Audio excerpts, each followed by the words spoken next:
ဘာမှကိုမင်းတို့ပြောချင်တာနော်အခုကလက်ရှိငါတို့မြန်မာနိုင်ငံမှာနေတာမဟုတ်လားမင်းတို့ကိုမင်းတို့ကငါတို့လူသားတွေလွတ်လပ်ခွင့်ရှိလားလွတ်လပ်ခွင့်ရလားဆိုတာကိုအဲ့ဒါသိချင်တယ်မင်းတို့နော်ဟိုလူဆိုတာဘယ်လိုပြောမလဲအခုမင်းတို့လူငယ်လေးအမှုတော့ဖြစ်တယ်ပဲအမှုဆိုတာဘယ်လိုမှဖြစ်ချင်ဘူးနော်ဘယ်လိုပြောမလဲအသက်တရားမနေအမှုတရားကြုံတွေ့ရတတ်တယ်နော်ဒါပေမဲ့အခုမင်းတို့လက်ရှိမြန်မာနိုင်ငံမှာနေတ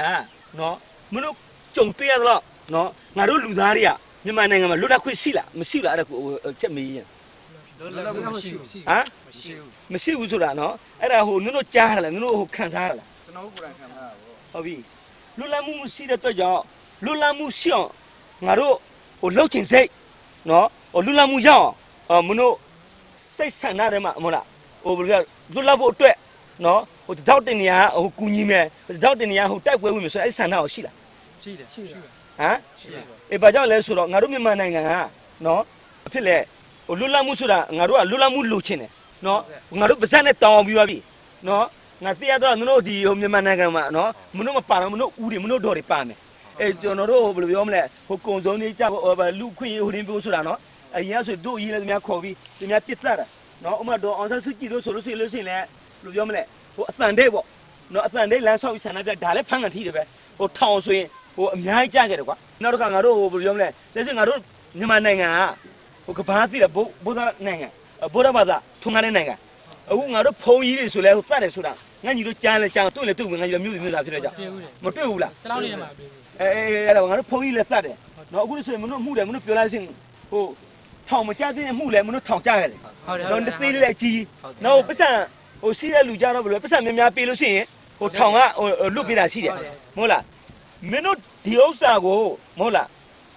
ငါတို့ဘာမှမလုပ်လက်ပိုက်လို့ရှိရင်နောက်လာမင်းတို့သားသမီးတွေနောက်လာနာသားတွေလည်းဒီလိုပဲထပ်ခံရအောင်မယ်နော်အဲ့ဒါကြောင့်ဒီဘဝလွတ်မြောက်ဖို့ဆိုရင်မင်းတို့ဘာလုပ်စီချင်းအေးဘာလုပ်ဖို့သိတော့လဲအဲ့ကိုအဲ့လိုမင်းစီချင်းအနေရေးကိုဆောင်ရတယ်သူတို့ဟိုဒီစစ်ဆိုးရအောင်ဖြုတ်ချဖို့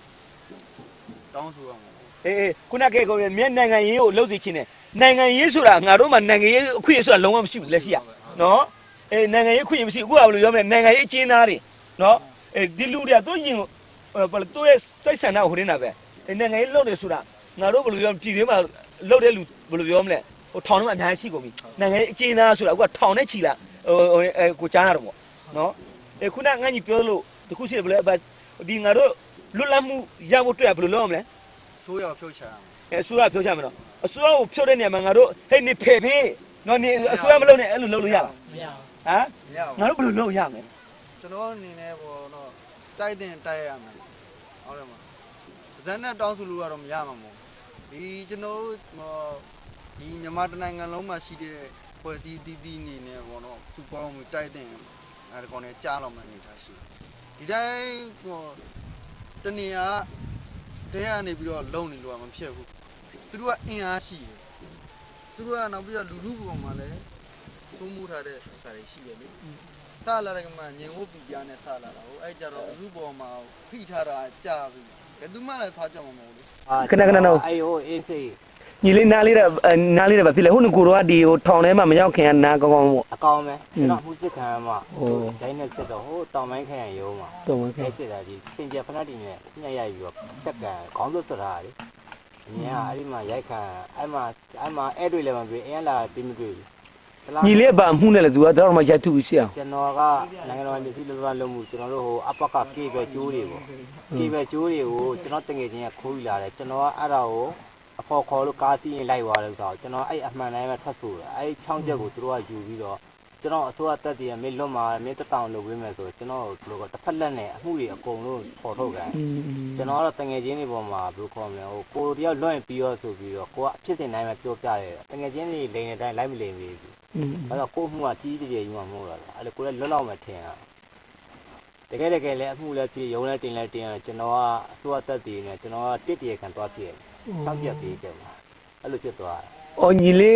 းနာမည်ဘယ်လိုခေါ်လဲ။ကျွန်တော်ပြည့်ဖြိုးအောင်ပြည့်ဖြိုးဇာတိအောင်ဇာတိရရန်ကုန်ဇာတိရန်ကုန်ဇာတိပဲနော်ရန်ကုန်သားများ။ဒါဟိုလေအားမငယ်နဲ့လူဆိုတာအသက်တရားနဲ့အမှုတရားကြုံတွေ့ရမဟုတ်လား။အခုမှဒီချိန်မှာဆိုတော်လိုင်းသမားတွေနဲ့ဟိုလက်တွဲပြီးတော့မဟုတ်လား။ဟိုစစ်မြေပြင်မှာငါတို့စစ်တိုက်နေတယ်။အဲ့တစ်ဖက်က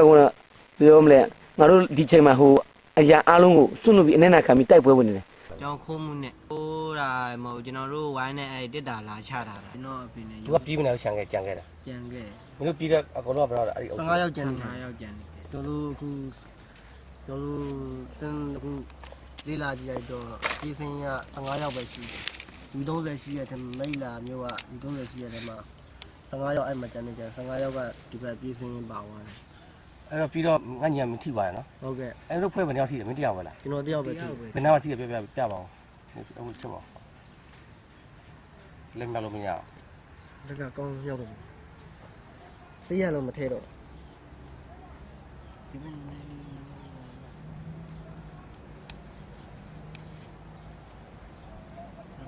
ဘလူထိတယ်လေကွာ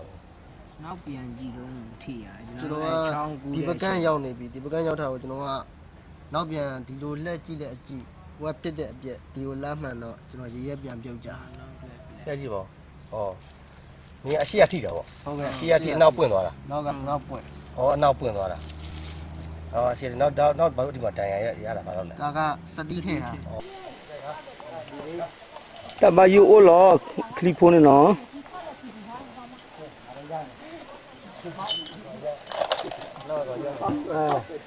ညီလေးနေဘယ်ဇာတိလဲငါ ရှမ်းကုန် ကြာပြီလားအခုနေလက်နဲ့ကန်ဖွဲ့စီမှာရောက်တာ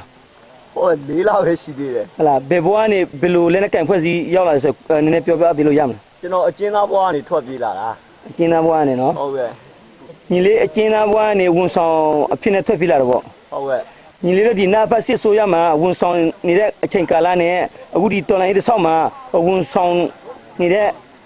ဝန်ဆောင်နေကွာမှုရှိလားတူညီလား အားရှိတော့အများကြီးကွာမှုရှိတယ် ဘယ်လိုကွာမှုရှိလဲ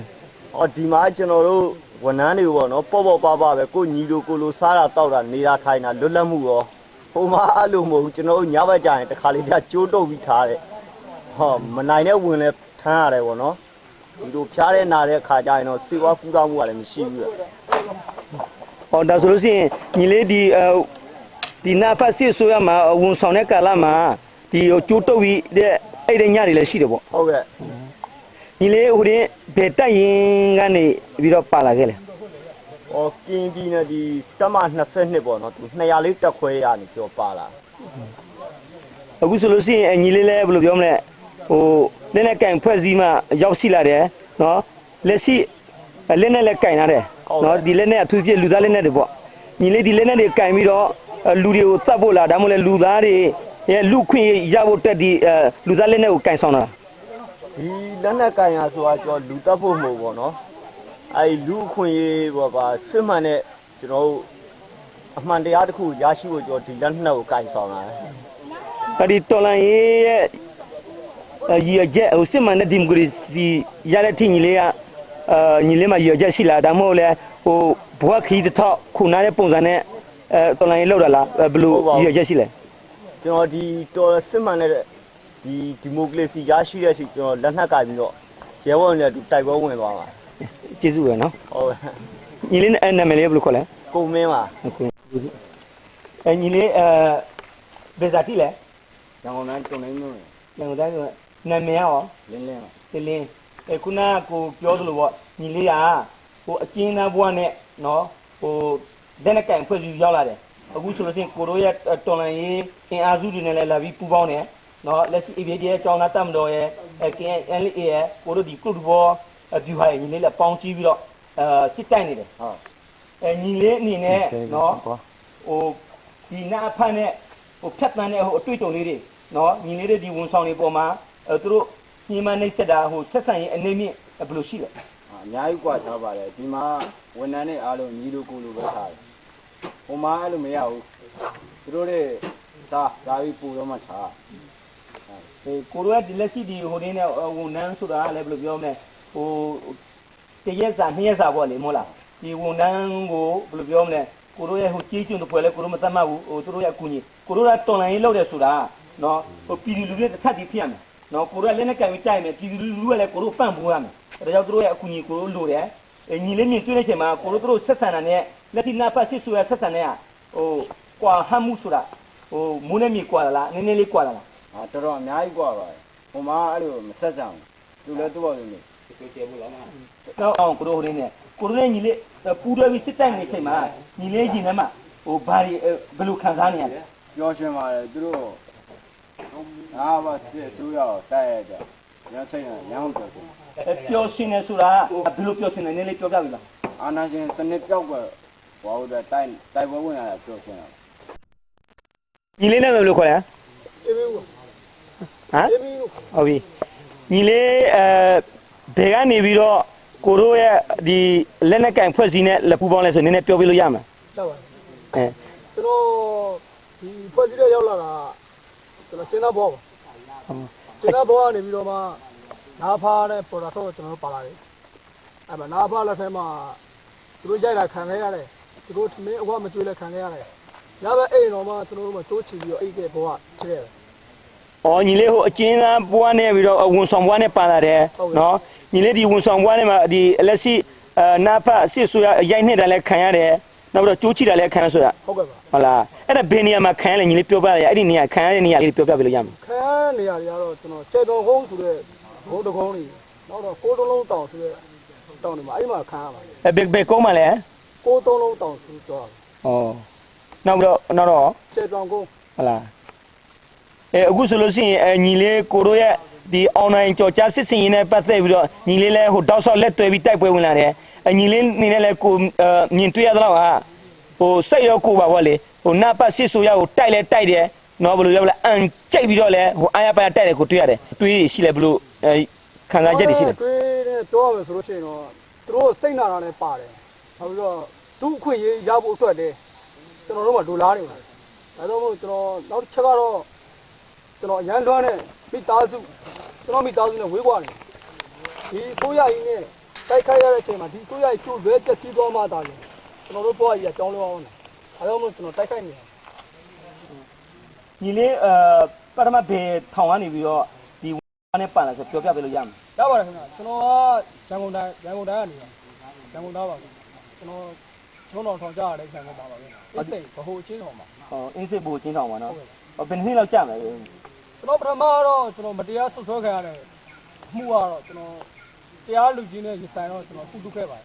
ဒါပေမဲ့အဲ့ဒီအမှုဒုက္ခဘလုခေအချိန်တော်လေးမှာတော့ချင်းထောင်လည်းမရှိဘူးအဲ့ဒီမှာကျွန်တော်လည်းနိုင်ငံရေးမိုင်းနဲ့တော့စကားတော်ဆက်မိတယ်နောက်တစ်ချက်ကသူ့ကျွန်တော်နည်းနည်းတော့ရလာတယ်ကာလာတဲ့အချိန်မှာမခန့်ကြီးစိတ်ကပြည့်ပြနေတယ်အဲ့ဒီအချိန်ကဘယ်လောက်လဲဆိုတော့9လပိုင်း3ရက်နေ့အကေးဖုန်တိုင်းတိုက်လာတဲ့အချိန်ပေါ့နော်အဲ့ဒီမှာကျွန်တော်တို့နိုင်ငံရေးမှာအဲ့ဒီအချိန်မှာခေါင်းဆောင်ဆိုတာရှိပါတယ်ဥခေကျော်ဆိုတော့နာမည်ကြီးပါပဲဒီတည်းလည်းမရှိတာဥခေကျော်နဲ့ပေါင်းပြီးတော့ကျွန်တော်ထောင်ကြီးကိုမိရှို့ခဲ့တယ်ထောင်ကြီးကိုမိရှို့တဲ့အချိန်မှာကျွန်တော်တို့မလွတ်မြောက်ခဲ့ပါဘူး ဟောဟုတ်ပြီထောင်ညီလေးတို့ထောင်မီးဆိုးခဲ့တာဘယ်ထောင်လဲညီလို့မီးဆိုးခဲ့လဲ အဲ့ဘ ਹੁ အချင်းတွေဘ ਹੁ အင်းစိချင်းတော်ပါပဲ လောင်သွားသေးလား နောက်မှတစ်ဆောင်လုံးပြကြပါပဲဟိုတစ်ဆောင်လုံးမှာတစ်ခန်းဟိုသူကအေး80 95 80 ပတ်လေရောက်ရှိပါတယ်အဲ့ဒါ16ခန်းအပေါ်ထက်အောက်ထက်16ခန်းအဲ့16ခန်းလုံးကိုပြကြပါပဲ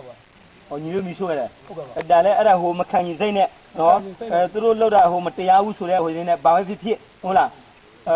တင်မထူးနေဘူးဆိုတော့ငါညီတို့ကစွန့်စားပြီးတော့မီးဆိုးပြလိုက်တယ် ဟုတ်ကဲ့ပါ အခုဆိုလို့ရှိရင်ညီလေးလဲဟိုသူတို့ရဲ့အာနာရှင်ပြလို့တဲ့ဟိုတိုက်ပွဲဝင်နေတယ်ကိုတွေ့ရတယ်နော်ဒီတိုက်ပွဲနဲ့ပတ်သက်ပြီးတော့ကိုတို့ရဲ့တော်လိုင်းအားစုတွေညီလေးပါမှားစီချင်းတယ် ဘာလို့ပြောနေလဲဒီဟိုဘယ်စေတဲ့ရှိတဲ့အတိုင်းတော့ပြောမယ်ဆိုလို့ရှိရင်တော့ကျွန်တော်ဒီကိုစကားရောက်ချင်တော့ဒီဖွဲ့စည်းကိုကျွန်တော်အောက်ဖို့မိပါတယ်ကျေးဇူးလည်းကျွန်တော်ရတင်ခဲ့ပြီပါတယ်ဒီဖွဲ့စည်းနဲ့တော့မတွေ့တော့ဘူးကျွန်တော်တို့ဘွားကြီးကဖလော့ဆိုခေမီရောတာဖြစ်နေပါတယ်အဲ့ဒါကြောင့်ကျွန်တော်အထူးပဲကျေးဇူးတင်ပါတယ်သူလည်းအားကိုးပါတယ်ခုလိုကျွန်တော်တွေ့ရတဲ့အတွက်ကျွန်တော်အားလည်းရှိပါတယ် ကိုတို့ရဲဘော်ရဲဘက်တွေညီလေးတို့နဲ့ဆက်ဆံတာဘယ်လိုပြောမလဲဟိုအနေအမြင့်ဟောလဲဟိုနိုင်တဲ့စီနီမှုတွေရှိတဲ့အချက်တွေညီလေးမြင်တွေ့တာရှိလား မရှိပါဘူးအကုန်လုံးကတော့တခန်းဒီအတူတူပါပဲစားတာတောက်တာနေရထိုင်တာသွားတာဆိုတာပေါ့အကုန်လုံးကတော့အတူတူပါပဲဒ